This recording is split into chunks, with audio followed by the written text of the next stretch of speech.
Eh bien salut tout le monde, ici Ada, j'espère que vous allez bien. Aujourd'hui on se retrouve pour une nouvelle vidéo. Dimanche dernier, on a monté un PC gamer pour une valeur d'environ 700 voire 800 € si on change quelques pièces. Et je vous l'avais dit, aujourd'hui on se retrouve pour la vidéo test de ce PC gamer. Donc là ça fait 2 jours que je tryhard un petit peu tous les jeux qui existent en ce moment et qui sont vraiment les plus joués. Bien sûr j'ai joué à des jeux gourmands comme des jeux moins gourmands, des jeux solo ou alors des jeux plutôt compétitifs. Tout ça pour au final voir comment un PC gamer d'une valeur de 700 € s'en sort dans le monde du gaming en fin d'année 2020 voire début d'année 2021. Donc les amis, c'est ce qu'on va directement voir dans cette vidéo. Du coup je vous le rappelle tout de même, ce PC gamer je l'ai monté en vidéo, comme ça s'il vous intéresse, si vous voulez acheter exactement le même, bah vous pouvez, vous avez les liens en description concernant le montage ou alors les composants. Et les amis, juste avant de commencer cette vidéo, n'hésitez pas, si c'est toujours pas fait, abonnez-vous, ça fait toujours plaisir et surtout ça m'aide beaucoup. Donc pour commencer les amis, je vais rapidement tout de même représenter la config de ce PC gamer, histoire de situer tout le monde pour ceux qui n'ont pas vu la vidéo montage par exemple. Donc au niveau du processeur, je suis parti sur un petit Ryzen 3 3100, donc on est sur un 4 Core 8 threads, donc c'est vraiment un petit processeur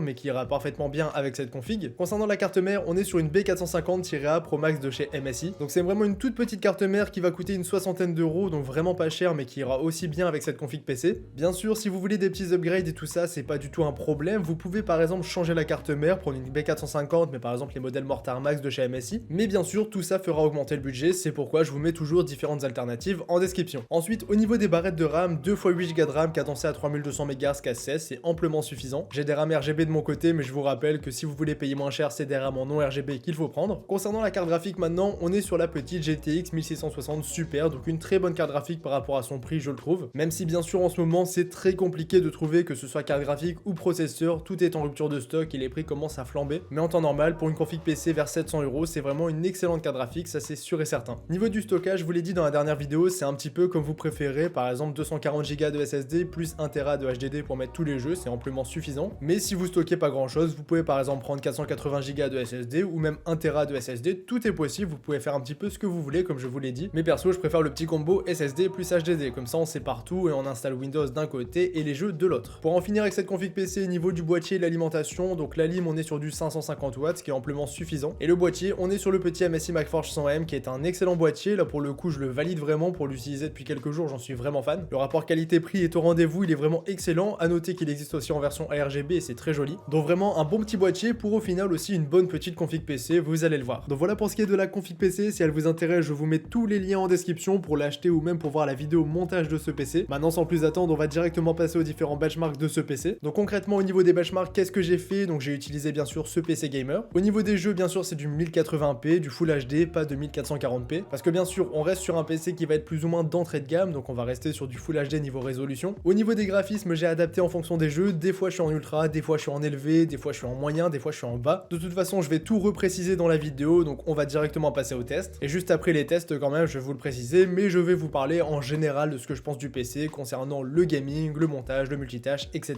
etc. Donc pour commencer avec les benchmarks les amis, on va directement partir sur le tout nouveau Warzone. Donc il est sorti aujourd'hui, j'ai dû attendre aujourd'hui pour finir cette vidéo parce que c'était la mise à jour ce matin à 8 h. Et du coup le Warzone a changé, on a une nouvelle map et j'ai joué justement sur cette nouvelle map avec ce PC gamer. Donc vous le voyez, vous avez toutes les données concernant les performances en haut à gauche, donc vous avez des informations sur le GPU, sur la RAM, sur le CPU et bien sûr les FPS. Donc les températures et tout ça, je vais en parler à la fin de la vidéo, je vais pas tout le temps les commenter sinon c'est trop répétitif. Mais concernant les FPS, je vais un petit peu tout le temps les dire. Donc FPS min, bien sûr c'est le minimum, AVG c'est la moyenne et max bah, c'est le maximum. Donc ce qui nous intéresse particulièrement c'est AVG, donc sur le temps d'une partie, combien de FPS on a. Donc avec la nouvelle mise à jour sur la nouvelle map, on tournera en moyenne à 115 images par seconde, ce qui est vraiment pas mal. 115 FPS c'est bien je trouve, pour jouer c'est amplement suffisant. Au niveau des réglages sur ce Warzone, j'ai mis le jeu en moyen, j'ai pas mis plus haut, j'ai pas mis plus bas. Donc on peut encore grappiller quelques petits FPS mais on ne montera pas à 144 FPS, ça c'est un petit peu dommage mais c'était prévisible. Après bien sûr ça reste amplement jouable, ça c'est pas un problème et on va pas être limité par rapport à ça, en tout cas pas trop. Ensuite toujours pour rester sur Call of Duty mais en passant cette fois-ci sur Cold War, encore une fois sur la map Nocturne, vous savez que j'aime bien jouer dessus. Donc pour rappel on est sur une petite map avec beaucoup d'explosions, donc autrement dit il y aura beaucoup de ressources demandées. Donc en réglant le jeu en élevé, donc pas au maximum de ses capacités mais quand même avec des beaux graphismes, on tournait à 75 FPS en moyenne. Si on met plutôt les graphismes en moyen, donc on réduit un petit peu la qualité, là on va plutôt tourner autour des 85. Et si on met le jeu en low, donc à peu près tous les graphismes réduits au minimum, là dans ces cas là le jeu va tourner autour de 110, 120 voire un petit peu plus d'FPS. Donc bien sûr en termes de fluidité c'est amplement jouable mais forcément c'est pas très joli. Donc c'est pas beaucoup, on passe la barre des 100 si on veut en baissant un petit peu les graphismes mais quand même on reste un petit peu limité je trouve. Donc Cold War et Warzone bien sûr ça reste amplement jouable, on ne va pas pas laguer en jouant à ces jeux, mais par contre on n'est pas à 144 images par seconde. Après bien sûr c'est prévisible parce qu'on est sur des jeux qui sont assez gourmands et récents, donc ça demande beaucoup de ressources à un PC. Maintenant les amis, j'ai aussi fait des tests sur GTA 5, donc d'ailleurs si vous n'êtes pas au courant, il y a la nouvelle île qui est sortie sur GTA 5, donc si ça vous intéresse n'hésitez pas, ça a l'air plutôt sympa. De mon côté je ne suis pas allé sur cette nouvelle île pour faire les tests, mais j'ai lancé le mode benchmark bien sûr. Donc GTA 5 j'ai fait différents tests avec différentes qualités bien sûr, donc toujours du 1080p, ça ne change pas. Par contre j'ai lancé le jeu dans différentes qualités, donc en normal on tournait en moyenne à 165 images par seconde, donc là c'est amplement jouable. Si on règle plutôt le jeu en élevé, là on était autour des 120 images par seconde, donc pareil ça reste amplement jouable, il n'y a aucun problème et le jeu est encore plus beau. Et si on met la majorité des graphismes en très élevé, il n'y a pas tout au maximum mais presque, là dans ces cas-là on tourne plutôt autour des 100-105 fps et je trouve que c'est une très bonne moyenne. Donc une excellente surprise pour GTA 5, il s'en sort très bien, c'est du 1080p mais franchement on peut largement y jouer sans problème. A noter que 165 fps sur GTA 5 c'est pas non plus la plus grande utilité, donc là on peut se faire un petit plaisir et augmenter les graphismes pour en profiter un petit peu plus. Ensuite les amis, j'ai aussi lancé des jeux qui demandent pas trop de ressources pour un petit peu vous montrer, donc par exemple Rocket League, il y a aucun problème, plus de 200 fps sans aucun problème et sans chute. Après des jeux comme Minecraft, j'ai lancé une petite survival pour voir comment ça se passe et là aucun problème, j'ai juste installé Optifine pour débloquer les fps, mais dans ces cas-là le jeu tourne très bien. Donc avec un render distance de 12 chunks, là je m'en sortais très bien, plus de 300 fps, mais bien sûr ça va dépendre de comment on se trouve dans la map. Mais Minecraft ça tourne extrêmement bien, je voulais vous le montrer tout de même parce que vous êtes nombreux à y jouer. Et ensuite des jeux plus compétitifs comme par exemple Valorant, CSGO et tout ça, là c'est pareil, ça tourne aussi sans aucune difficulté, donc Valorant plus de 160 fps sans problème et c'est vraiment stable. Donc voilà pour les jeux qui demandent un petit peu moins de ressources. Après bien sûr j'ai réalisé d'autres tests comme par exemple sur Fortnite. Alors Fortnite il y a beaucoup de graphismes aussi sur ce jeu, donc je l'ai lancé dans différentes qualités. Donc si je mets le jeu en low mais aussi avec le render distance au maximum, là on tourne autour des 180-200 fps, donc vous pouvez y jouer sans aucun problème. Même si personnellement je trouve le jeu vraiment pas beau quand on le met comme ça, mais vous êtes nombreux à jouer dans ces presets. Si on met le jeu avec tous les graphismes en moyen, là j'étais autour de 135 fps en moyenne, donc c'est pareil, le jeu s'en sort extrêmement bien, on peut y jouer, ça reste bien sûr fluide. En élevé on va plutôt tourner autour des 125 fps, donc là c'est pareil, le jeu tourne très bien, et en épique on va descendre un petit peu en dessous des 100 fps, mais ça reste tout à fait fluide. Donc Fortnite, bonne surprise, il tourne bien avec ce PC, c'est pas du tout un problème. Ensuite il y a aussi le tout dernier Cyberpunk qui vient de sortir, donc là c'est la hype en ce moment sur ce jeu, tout le monde en parle, tout le monde le critique aussi, donc j'ai un petit peu voulu voir à quoi il ressemblait, à noter que c'était la première fois que je lançais le jeu, donc j'ai pas trop de références par rapport à celui-là. Donc là c'est un très gros jeu qui demande beaucoup de ressources, qui n'est pas spécialement bien optimisé parce qu'il y a encore beaucoup de bugs, et bien sûr là on est plutôt sur le genre de jeu qui va être vraiment préférable de jouer à 60 fps avec de beaux graphismes plutôt que 144 fps en low, ça je pense que vous l'avez compris, mais c'est tout de même à préciser. Donc d'ailleurs en low sur ce jeu je tourne plutôt autour de 60 fps avec ce PC, donc c'est assez limite, là on va pas se le cacher. Bien sûr on peut passer la barre des 60, si on est dans des bâtiments on peut monter jusqu'au 80, mais c'est tout de même assez just. Si on met le jeu en moyen, on va pas beaucoup perdre en performance, mais par contre on va bien gagner en qualité, donc là je vous conseille vraiment d'augmenter les résolutions. Par contre on passe en dessous des 60 fps, après avec le record on peut remonter un petit peu au-dessus, mais ça reste quand même assez léger, donc là en moyenne 55 fps. Après encore une fois 55 fps c'est vraiment le minimum généralement que j'ai pu constater, mais quand on est dans des bâtiments bien sûr, là vous l'avez à l'image, je suis en moyen au niveau des jeux, je suis à 78 fps en constant, donc vraiment sur ce jeu et sur beaucoup de jeux comme ça va dépendre de l'environnement. Et le jeu je l'ai aussi mis en élevé, je l'ai pas mis au-dessus parce qu'en élevé là on descendait au minimum à 45 fps, mais on pouvait aussi tourner vers 50, donc à ce niveau là le jeu reste assez jouable, mais par contre on peut pas descendre en dessous. Et vous le voyez, des très gros jeux qui viennent de sortir et qui demandent beaucoup de ressources, là c'est sûr le PC commence à être vraiment limité. Même si bien sûr au final le jeu reste parfaitement jouable, ça lag pas, vous pouvez y jouer sans problème. Par contre c'est sûr le jeu est beaucoup moins beau que sur une carte graphique avec du ray tracing et tout ça, donc par rapport à ça c'est plutôt dommage. Donc voici pour les benchmarks de ce PC les amis, je pense un petit peu avoir fait le tour. J'ai aussi lancé un petit benchmark sur 3D Mark pour voir un petit peu comment le PC s'en sortait au niveau des résultats. Encore une fois vous interprétez ça comme vous voulez, mais j'ai eu un score de 5816 points. C'est vraiment pas beaucoup au niveau du score, bien sûr on peut overclocker par la suite, la carte graphique, le processeur et tout ça, donc forcément on va gagner un petit peu de points. Mais à titre de comparaison, avec un 3600 plus une 5600 XT, donc là plutôt un PC autour de 900 €, j'avais un score de 7400 points, donc là vraiment il y a une sacrée différence. Donc sinon les amis, je me suis aussi un petit peu amusé à faire du multitâche, du montage etc avec ce PC, donc je voulais rapidement vous en parler. Donc déjà concernant du multitâche, donc du gaming par exemple en record au-dessus, vous le voyez, il n'y a pas de problème, c'est possible. Donc concrètement faire des petites vidéos avec ce PC ça va être possible. Au niveau du montage là c'est un petit peu plus compliqué même si ça reste jouable. En fait avec ce PC des petits montages, du Photoshop par-ci par-là c'est possible, vous allez bien sûr pouvoir en faire. Même si bien sûr au niveau des montages c'est pas du tout ce qu'il y a d'optimal, si vous prenez un processeur un petit peu plus cher là vous allez avoir une sacrée différence. Au niveau des temps de rendu, de la fluidité, des petits lags qu'on va avoir dans les logiciels, là forcément il y a beaucoup de choses qui vont rentrer en jeu. Donc c'est possible mais c'est pas du tout le PC que je vous conseille pour ce genre d'utilisation. Et aussi concernant le streaming, c'est possible dans l'absolu mais franchement je vous conseille conseille d'économiser par exemple 200 € supplémentaires et de prendre un PC bien plus poussé par rapport à tout ça. Et si ça vous intéresse, j'ai déjà fait pas mal de vidéos sur le sujet, donc je vous invite à aller les voir. Donc au final, en disant tout ça, j'ai commencé la conclusion sur ce PC. Mais pour finir cette vidéo, mon ressenti par rapport à ce PC gamer et au gaming, donc bien sûr vous l'avez vu, ça reste jouable. Vous pouvez jouer à tous les jeux du moment, compétitifs, gros jeux en solo, etc.